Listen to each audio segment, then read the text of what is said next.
Alright, so as promised, we are going to do Can Cryodrakon Survive Monster Hunter? Now, this one is actually pretty interesting because it is the first time in the Zark it has pretty much graced our channel. And yes, while I am doing dinosaur content as well, and that will be after the Transformers content, but I will give you guys the 4 dinosaur videos, I promise, with the Doomsday Rex, Dracula, Thrasher T-Rex, and I kind of forgot the other one, so I guess I just have to really relook at the list. But Cryodrakon in Arc is actually a pretty simplistic creature. By the way, if you guys do want one for another aquatic monster or aquatic dinosaur from Arc, I do have the Dolphinicus, and I do think I am going to get that one on Ragnarok because again, I do need a second water creature alongside my whatchamacallit, my Kai Kai Fulu. So I do think a Dolphinicus would be wonderful.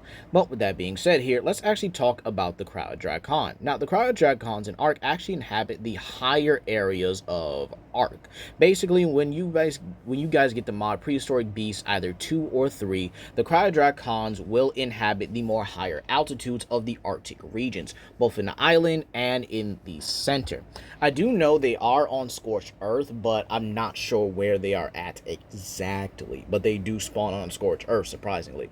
And in Ragnarok as well, they will spawn in the more Arctic regions. Now, the Cryodrakons may also nest up there, so we will be kind of keeping that as their more nesting areas. So the more Arctic mountainous regions are where Cryodrakons are pretty much are. Now, as for their abilities, they're actually able to shoot icicles from their mouths.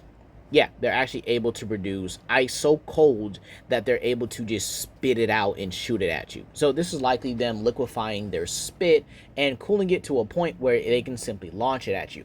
However, the Cryodrakon also does need to drink water in order to kind of, I guess you could say, hydrate themselves or fuel themselves up. Now, Cryodrakons are also capable of regenerating health when swallowing prey whole. The max they can pick up is the size of a Protoceratops or the size of a Daeodon and Saber-tooth and Dire Wolf. Now, as for what they would likely, are capable of doing, not only are they capable of flying fast, but they're capable of diving at full speeds here. However, like any other Ozarkid, they do need some momentum to get off of the ground. So they just need a running start, and then they're pretty much off at that point.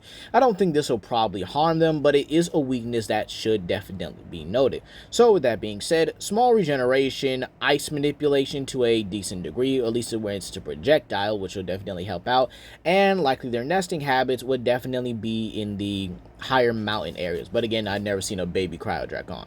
So with that being said here, I think it's pretty obvious they are going to inhabit the Arctic regions of Monster Hunter, and I don't really see anything wrong with that. There are plenty of prey animals, there are plenty of higher altitudes, and there are not a lot of flying creatures in the Arctic, which is actually pretty interesting. But I actually do think that would be an advantage more than anything, meaning that the Cryodrakons in certain areas and in certain regions can actually dominate and actually evolve themselves into likely top tier and more dangerous predators. Now, with that being said here, let's talk about these Azarkids' habits. Now, considering they are related to Hatzipopteryx and Dracula, they are capable of preying upon small to medium-sized animals. Now, like I said, back in the whole Ark world and stuff like that for a minute, these Cryodrakons were capable of devouring the likes of Megalocerises, okay, and even other small predators. Dire wolves, saber-tooths, Plumonoscorpius, and considering they do share the same space and they could be seen as competition, but they can also be viewed as food eventually, they could also kill and eat Argentavis. As for them preying upon larger creatures, they really don't seem to have that sort of interest, if you get what I mean. They're not gonna go, fully through with it or anything and stuff like that. They don't seem like they want to risk injury and stuff, but they will prey upon, other creatures. As for members of their own species, obviously in Arc, you have to kill another member of the species in order for them to become interested in them as food. Meaning that, again, there is some community or, some communal unity right there that would definitely help them.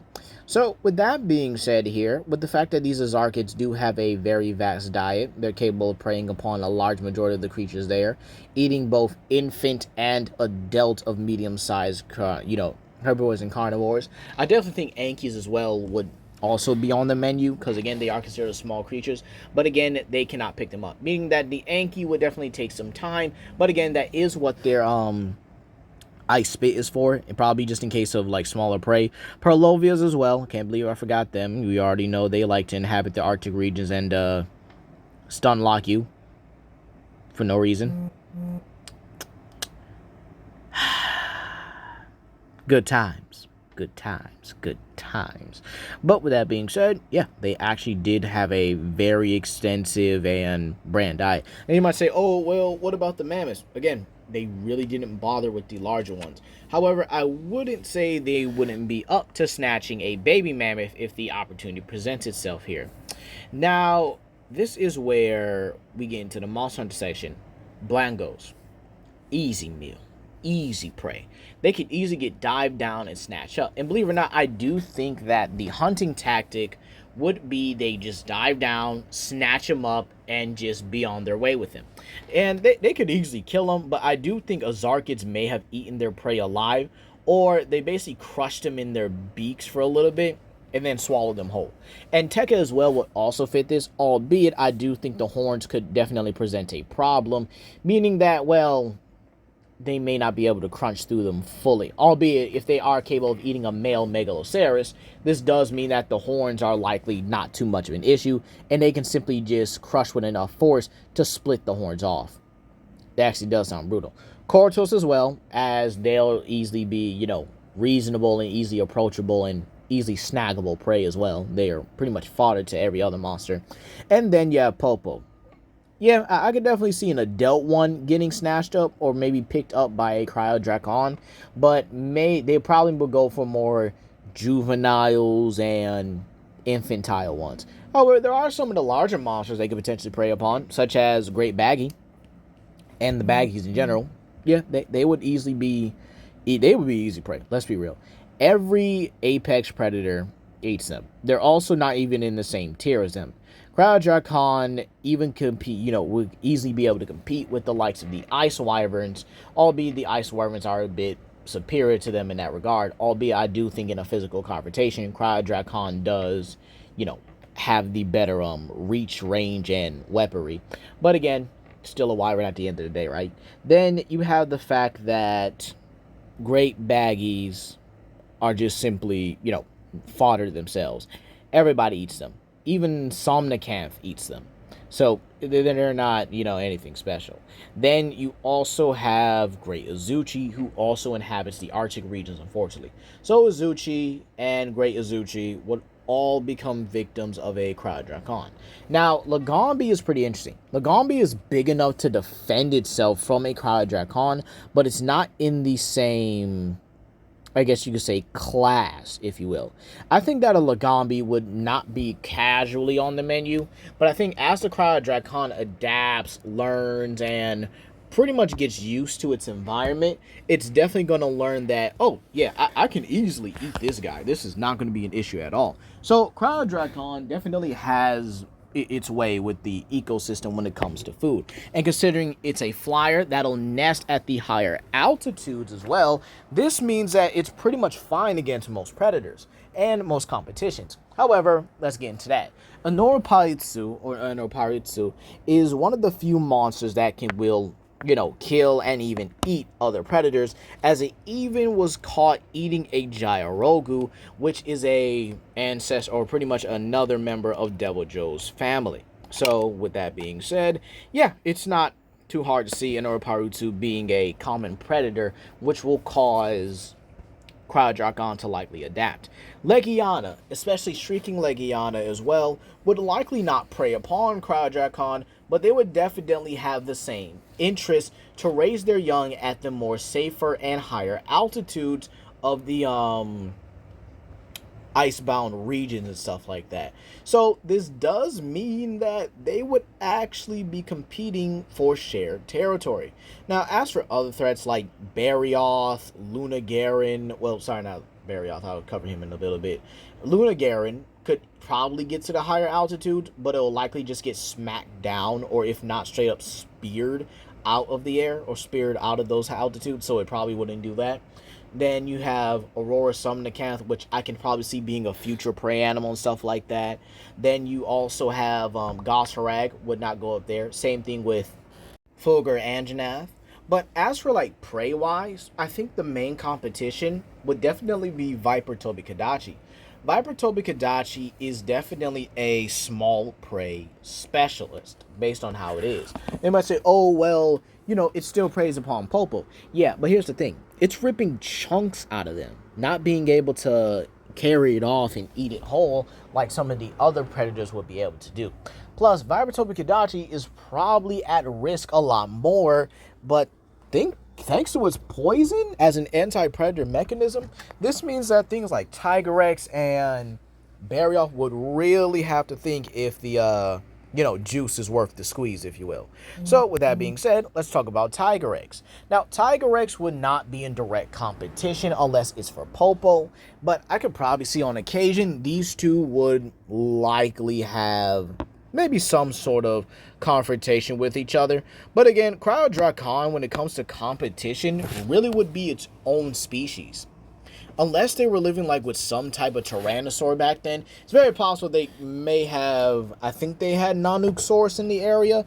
Please let me know down below. But if they did, then they were competing with some heavy hitters like the Arctic Tyrannosaur or the polar bear of T-Rexes himself.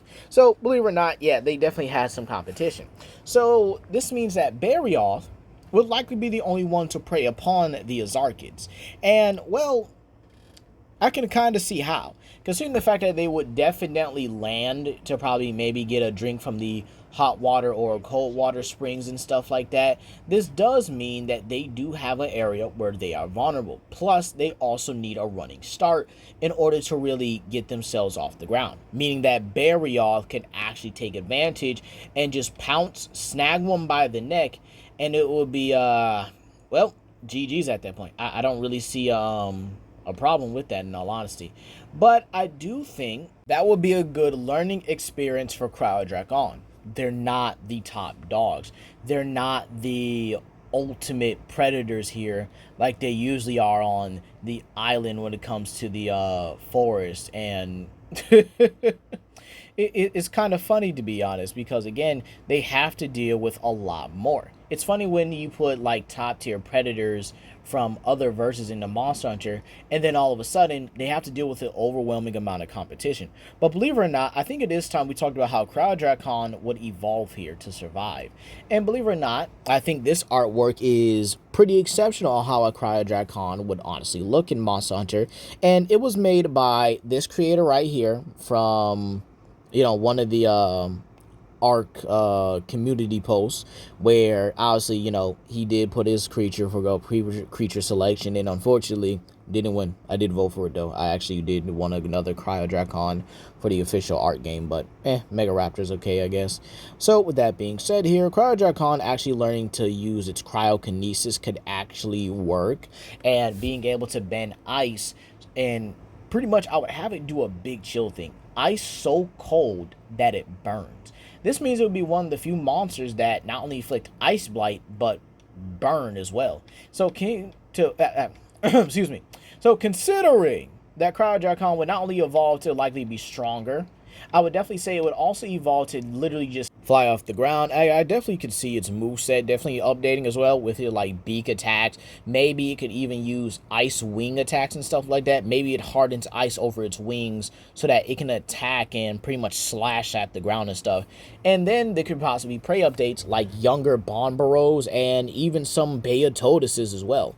Overall, do I think Cryodrakon from Arc can actually survive naturally in Monster Hunter? Yes. Do I think it will definitely need to evolve? Yes. But hey, that's going to be all today, you guys. Please comment down below, like and subscribe and share with your friends, and let me know you guys down below if you guys would like to see the Dolphin Nikes. Peace.